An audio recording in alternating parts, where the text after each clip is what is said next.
What if the biggest story to come out of Wimbledon 2026 wasn't the trophy at all? What if it was a name almost nobody outside one small archipelago had heard of 2 years ago? A name now sitting inside a ranking update that rewrote decades of tennis history, somewhere between a champion lifting a golden plate on center court and a scoreboard quietly recalculating 4 careers at once. Something shifted, and almost nobody watching in real time understood how big it actually was until the numbers came in. It started, like it always does, with a draw sheet nobody could have predicted. Linda Nosková walked into the All England club as a talented 21-year-old with one WTA Tour title to her name, respected but not feared. 2 weeks later, she walked out as a Grand Slam champion, the youngest woman to win Wimbledon since Petra Kvitova in 2011, and the reason for that had almost nothing to do with luck. Point after point, she refused to hand her opponents anything easy, and when the final finally arrived, it delivered exactly the kind of tension that makes a stadium go completely silent between shots. She faced her own countrywoman Karolina Muchova in an all-Czech final, and for a set and a half, it looked like a coronation. Nosková took the first set 6-2, then surged to 5-2 in the second, serving for the championship, one game from history. Then something happened that nobody in that stadium expected. Muchova clawed her way back, game by game, until she had stolen the set 7-5, and suddenly the entire tournament hung in the balance of a decider nobody could call. But Nosková did not blink. She reset, found her range again, and closed out the third set 6-3 to become Wimbledon champion, the 10th different woman to win the title in as many years, proof that this era of women's tennis refuses to crown a single dynasty. That result alone would have been the headline in any normal year, but 2026 was not a normal year, because while cameras stayed fixed on center court, a second story was building underneath the surface, one that would end up rewriting the record books for an entire country. Her name is Alex, and 2 weeks earlier, almost nobody outside the tightest corners of tennis media expected her to still be playing tennis in the second week of Wimbledon. She arrived seeded, but unproven at the majors, a 21-year-old from Quezon City in the Philippines, who had spent the first half of 2026 climbing steadily, quietly, one ranking point at a time, without ever demanding the spotlight. She beat Renata Zarazua in straight sets to open her tournament, then survived a roller coaster 3-setter against Maya Joint just to reach the third round. And that is where the story should have ended, the way it always had before. Because waiting for her in that third round was Iga Świątek, the defending Wimbledon champion, a 6-time Grand Slam winner, a former world number 1, the kind of opponent whose name alone was supposed to end a Cinderella run before it truly began.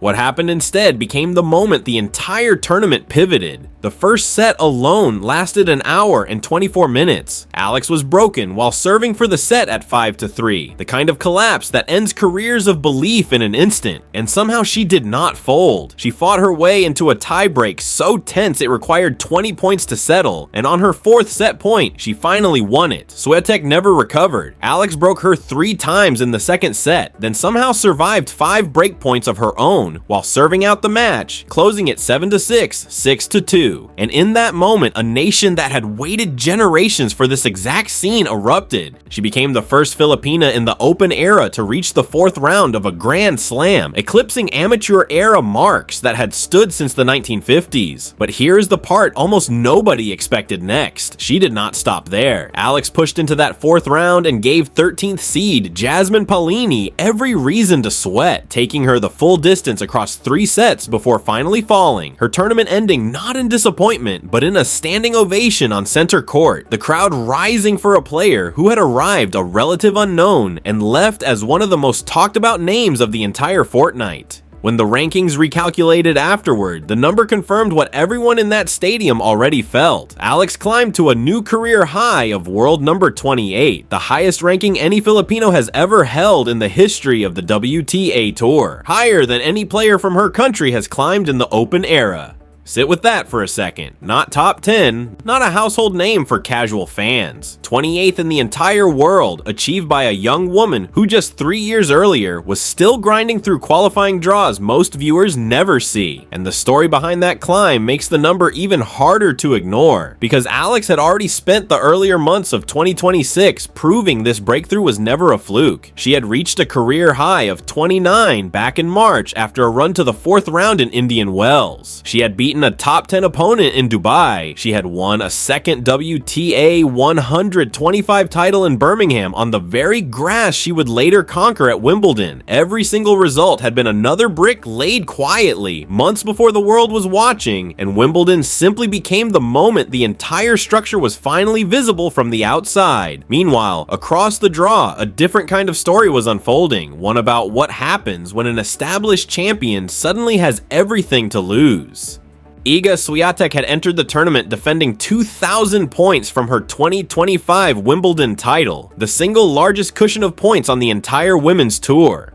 When Alex ended her run in the third round, that cushion did not just shrink, it collapsed, costing Świątek nearly 1,900 points in a single afternoon, and dropping her 3 full places in the live rankings. It is one of the harshest realities of professional tennis that nobody outside the sport really talks about. You can lose a single match and still lose your entire season's worth of positioning in the standings, because the ranking system never forgets what you earned the year before, and it never forgives you for failing to defend it. Świątek's collapse became a cautionary tale playing out in real time, proof that at the very top of the sport, standing still is the same as falling backward. And while one former champion absorbed that blow, another contender kept doing exactly what steady, sustainable success looks like. Coco Gauff pushed all the way to the semifinals, grinding through a draw that eliminated bigger names around her, before running into Karolina Muchova in a match that swung across 3 tense sets. She did not walk away with the trophy, but she walked away with something almost as valuable in the long run. More ranking points banked, more proof stacked on top of an already strong season, another deep run in the kind of tournament that separates a good year from a legendary one. That is the part casual fans miss when they only watch the final. Consistency, not just trophies, is what keeps a career climbing, and Gauff's fortnight was a masterclass in exactly that kind of quiet accumulation. So picture the rankings the moment they were finally locked in. A 21-year-old Czech player who had never won a major before now owns one of the most prestigious trophies in the sport. A Filipina player who started the tournament largely unknown to casual fans now sits higher than any player from her country ever has in WTA history. A 6-time Grand Slam champion just watched nearly 2,000 points evaporate because of a single third-round defeat, and a rising American star continued stacking points through sheer week-to-week consistency, proving her ceiling is nowhere near reached. 4 separate stories, 4 completely different emotional arcs, all colliding into one ranking release that reshaped the entire landscape of women's tennis in the space of 2 weeks. And here's the question nobody can answer yet, the one that will define the rest of this season. Can Nosková use this title as the launchpad toward a genuine era, the way past teenage Wimbledon champions eventually did? Can Świątek regroup fast enough to defend her remaining points before the gap becomes permanent? Will Gauff's quiet consistency eventually convert into the Grand Slam breakthrough everyone believes is coming? And can Alex, now sitting at a career high no Filipino has ever reached, keep climbing into the top 20 and beyond? Or was Wimbledon the peak of a single unforgettable fortnight? History suggests that momentum gained at a major rarely stays contained to just one tournament. It tends to either launch a player into a completely new tier of belief, or it becomes the standard every future result gets measured against, for better or worse. What happens next across the hard courts of the summer and toward the US Open? We'll start answering those questions one match at a time. But whatever comes next, Wimbledon 2026 has already secured its place in the record books, not because of a single storyline, but because of how many storylines collided at once. A new champion crowned, a dynasty's cushion vanishing overnight, a steady climber proving her consistency is a weapon of its own, and a young woman from Quezon City who spent years training quietly before turning 2 unforgettable weeks in London into the highest ranking any player from the Philippines has ever held. If you had told fans a year ago that this is how the tournament would end, most would not have believed you. Rewind further, back to the opening Monday of the tournament, before any of these storylines had revealed themselves, and the entire draw looked almost boring on paper. Analysts published their predictions the way they always do, ranking the favorites, penciling in the usual suspects for the second week, treating the outer edges of the draw as background noise. Almost nobody circled Alex's side of the bracket as a place where history might be written.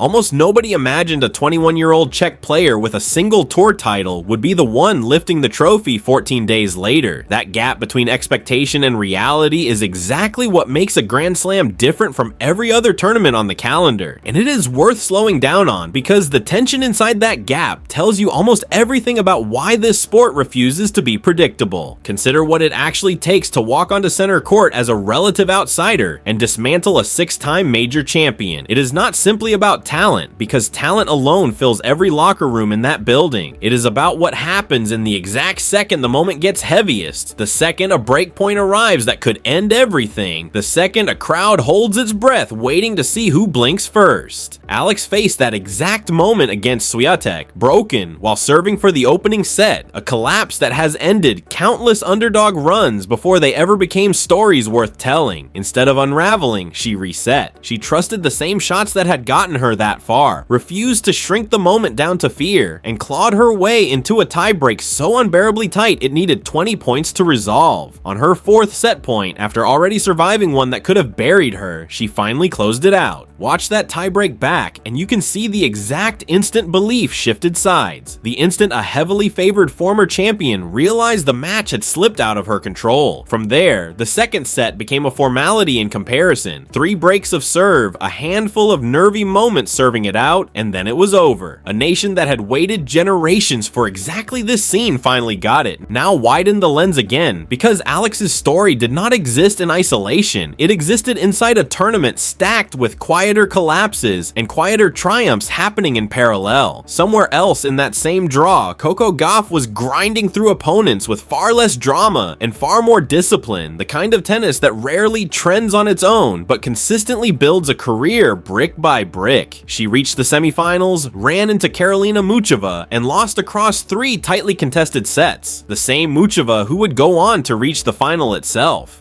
Losing that match stung in the moment, but zoom out to the ranking sheet and the story looks different, because every round Gauff survived added points, added confidence, added another data point to a resume that keeps quietly compounding whether or not the headlines notice. That is the part fans obsessed with trophies tend to overlook. Careers are not built purely on the tournaments you win, they are built on the tournaments where you refuse to exit early, over and over, until the accumulation becomes undeniable. And then there is the collapse nobody wanted to watch happen in real time. Iga Świątek walked into Wimbledon as the defending champion, carrying 2,000 points on her back like a countdown clock only she could hear ticking. Every match she failed to at least match from the previous year would cost her. And when Alex ended her tournament in the 3rd round, the cost arrived all at once. Nearly 1,900 points gone in a single afternoon. A 3-place tumble down the live rankings that no highlight reel could soften. It is one of the cruelest mechanics in professional tennis, the one casual fans rarely think about until it happens to someone they are rooting for. You can play well, lose to a genuinely inspired opponent having the match of her life, and still watch your entire season's positioning crumble because the system only cares about what you are defending, never about how well you actually competed. Świątek's fall was not a story about declining form. It was a story about the brutal arithmetic of defending a title, and it is a reminder that at the very top of this sport, staying still is functionally the same as sliding backward. So when the final ranking release landed, 4 completely different emotional arcs converged into one single Monday morning. A new, unexpected champion. A rising star's quiet, unglamorous consistency finally paying dividends. A 6-time major winner absorbing the harshest kind of ranking collapse the sport can deliver. And a young woman from Quezon City turning 2 weeks in London into the single highest ranking any Filipino has ever achieved in the history of the WTA Tour. None of those 4 stories needed the others to matter, and yet together they became something bigger than any individual result. A snapshot of a sport in the middle of visibly rearranging itself in real time. That is exactly why nobody in tennis ever trusts a prediction again, and exactly why the next ranking release, whenever it comes, is already impossible to ignore. Because here is what makes this particular version of the story so hard to shake. Every one of these 4 players now walks into the hardcourt swing carrying something different on their shoulders. Nosková carries the weight of proving a maiden Grand Slam title was the beginning of something, not a peak she will spend years chasing again. Gauff carries the quiet frustration of a semifinal exit paired with the reassurance that her game is clearly trending in the right direction. Świątek carries the pressure of a champion suddenly forced to rebuild rather than simply defend, staring at a ranking sheet that no longer favors her by default. And Alex carries something no Filipino tennis player has ever carried before her: the responsibility and the thrill of being the highest ranked player her country has ever produced, with a home crowd back in Quezon City who now watches every single match knowing the record could climb even higher. Somewhere in the next few months on hard courts far from the grass of London, those four separate weights will collide again, and whoever handles that pressure best will write the next chapter before anyone even realizes the story has already started moving.